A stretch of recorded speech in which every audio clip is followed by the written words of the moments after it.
Hello बच्चों। आज मैं आप लोगों को क्लास 6 की जो आपके पास न्यू एनसीईआरटी की बुक है ना, उसमें हमने अपना chapter number 2 lines and angles start कर रखा है। तो आज की क्लास में मैं आप लोगों को एंगल का कंसेप्ट समझाने वाली हूँ। लास्ट क्लास में हमने लाइन का कंसेप्ट समझा। देखिए यहाँ पर आपसे क्या कह रहे हैं। An angle is formed by two rays having a common starting point. एक एंगल जो है वो फॉर्म्ड किस होता है, दो रे से होता है। जैसे कि एक रे आपके पास ये वाली है, रे का कंसेप्ट हम लास्ट क्लास में समझ के आए हैं, है ना। और एक रे ये वाली है। इन दोनों रे को मैंने ज्वाइन कर दिया, इसी पॉइंट से एक और रे निकाल दी। तो अब ये दो रे बन गई, एक रे ये बन गई और एक ये बन गई। तो इसे ही हम एंगल बोलते हैं। Here is an angle formed by the ray B D and B E. इन दो रे से बना है। तो जो ये कॉमन पॉइंट होता है इसको हम वर्टेक्स बोलते हैं, और इन दोनों को हम क्या बोलते हैं, आर्म्स बोलते हैं। फिर B is the common starting point. ये स्टार्टिंग पॉइंट है आपका, जिसका नाम हमने दे दिया है वर्टेक्स, और वो दोनों हमारी क्या हो जाएंगी, आर्म्स हो जाएंगी। Clear. The point B is called the vertex of the angle and the ray B D and B E are called the arms of the angle. How can we name this angle. इस angle को हम नाम कैसे देंगे। We can simply use the vertex and say that it is the angle B. हम इसे खाली angle B भी कह सकते हैं। आप चाहो तो इसको एंगल डी बी ई भी कह सकते हो। याद रखना, जो ये वर्टेक्स वाला पॉइंट होता है ये हमेशा सेंटर में रहेगा। या फिर आप इसे ई बी डी भी कह सकते हो। देख लो बी बीच में ही है, क्योंकि जिस भी एंगल का नाम लिखना होता है, जैसे एंगल आपका यहाँ फॉर्म होगा ऐसे, तो उसको हमेशा सेंटर में लिखते हैं। Clear. So to be clear, we use a point on each of the arm together with the vertex to name the angle. In this case, we name the angle as angle DBE or angle EDB. अब इस angle word को replace करके ये angle का हमने क्या किया, यहाँ पर साइन लगा दिया। Note that in specifying the angles the vertex is always written in the middle letter. याद रखना, जो वर्टेक्स है वो हमेशा बीच में ही लिखी जाएगी। To indicate an angle we use a small curve at the vertex refers to figure 2.9। Figure 2.9 आपके पास कहाँ पर है, अगर हम देखें तो ये, ठीक है। तो उन्होंने क्या किया, कुछ नहीं किया, वही चीज़ यहाँ पर आपको बना रखी है। To indicate angle we use a small curve. ये वाला कर्व उन्होंने बना दिया है जो हमने ये यहाँ बनाया है। क्लियर। अब कह रहे हैं यहाँ पर, Vidya has just open her book. इसने, बच्ची ने अपनी बुक को ओपन किया। Let us observe her opening the cover of the book in different scenario. अलग अलग तरीके से इसने ओपन किया। सबसे पहले इसने ऐसे ओपन किया थोड़ा सा, फिर थोड़ा सा ज़्यादा खोला, फिर ये पूरा बुक खोल दिया। फिर टर्न करने लग गई बुक को, यहाँ पर थोड़ा टर्न किया, यहाँ पर पूरा टर्न कर दिया। तो टोटल उसने 6 केसेस बना दिए एक बुक को ओपन करने के लिए। तो इस पर आप देख रहे हो अलग अलग एंगल बन रहे हैं। एक एंगल यहाँ बन रहा है, ठीक है, एक एंगल आपके पास यहाँ बन रहा है, देन एक एंगल ये बन रहा है पूरा, फिर एक एंगल आपके पास यहाँ बन रहा है, एक एंगल यहाँ बन रहा है, और एक ये पूरा एंगल बन रहा है। अब इन्हीं एंगल्स को हम आगे स्टडी करने वाले हैं। कह रहे, do you see angles being made in each of these cases. आपने देखे एंगल्स बने, बिल्कुल बने हैं। Can you mark their arms and vertex. क्या आप इनके आर्म्स एंड वर्टेक्स मार्क कर सकते हो। बिल्कुल। अगर आप इसको ए बी सी नाम दे दो, तो वर्टेक्स इसकी बी हो जाएगी और आर्म्स इसकी ए और सी हो जाएगी, है ना।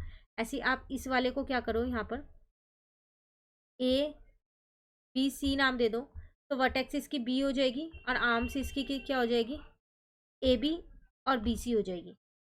ठीक है। अब आप इस वाले को क्या करोगे, यहाँ पर ये ऐसे बना हुआ है, जबकि ऐसे बना हुआ है, ठीक है। इसको मैंने पी क्यू आर नाम दे दिया, तो इसकी वर्टेक्स जो है वो क्यू हो जाएगी, आर्म्स जो है वो पी क्यू और क्यू आर हो जाएगी। फिर ये एंगल कुछ ऐसे बना हुआ है,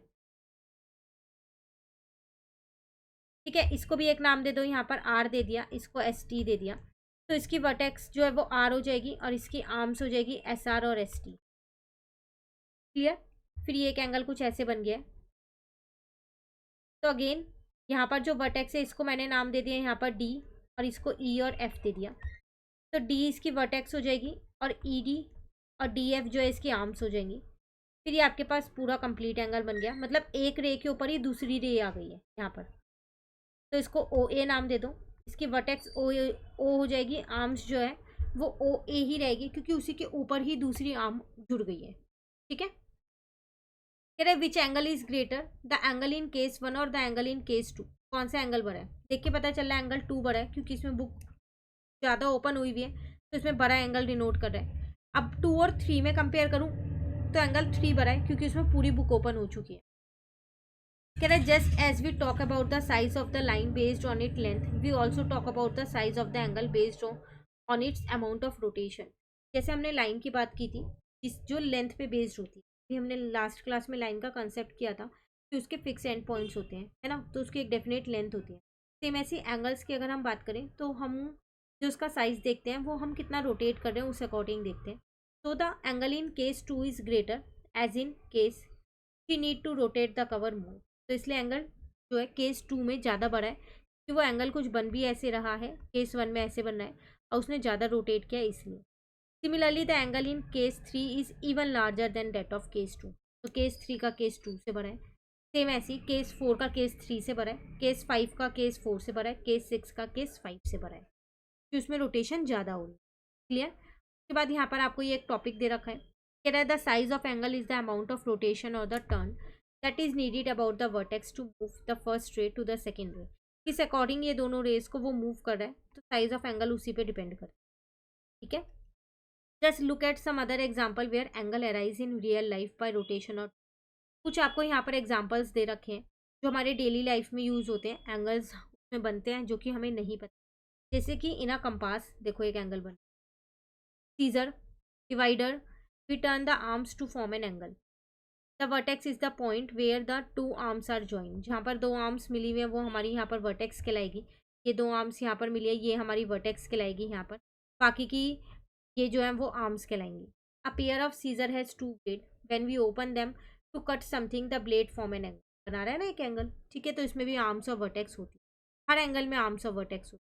look at the picture of spectacles, wallet and other common object. देख रहे हो यहाँ पर स्पेक्टल्स है, यहाँ पर वॉलेट है, यहाँ पर स्टेपलर दे रखा है, आपको एक बॉक्स दे रखा है। Identify the angles in them by marking out there arms and vertex. तो इसमें भी आपको क्या करना है, यहाँ पर एंगल्स को आइडेंटिफाई करना है। जैसे कि अगर आप इसमें देखो स्टेपलर में आपके पास ये रहा एंगल, तो वैसे ही जैसे हमने पीछे आर्म्स और वर्टेक्स लिखे थे वो आप लिख सकते हो। यहाँ पर अगर आप इसको देखो तो एक एंगल यहाँ पर आप फॉर्म कर सकते हो। ठीक है। अगर आप इसमें देखो जहाँ पर आपके पास दो रेज आके मिल रही हो वहाँ पर फॉर्म करना आप उसको। ठीक है। तो जैसे एक रे ये ले ली, एक ये रे ले ली, यहाँ पर 90 डिग्री का एंगल फॉर्म हो जाएगा। तो इसमें इसके आर्म्स और वर्टेक्स आप निकाल सकते हो। ठीक है। यहाँ पर आप देखो इस बॉक्स के अंदर यहाँ एक एंगल फॉर्म हो रहा है। ठीक है ना।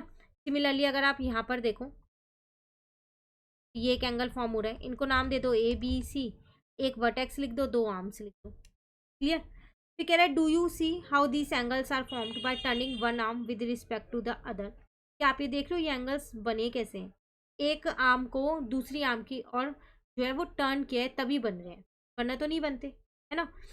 चलिए अब फिगर इट आउट के क्वेश्चन है, नेक्स्ट क्लास में कंप्लीट कर लेंगे फिगर इट आउट। आज आप टॉपिक अच्छे से कर लो, कहीं दिक्कत लगे कमेंट करके पूछ लो। Thank you.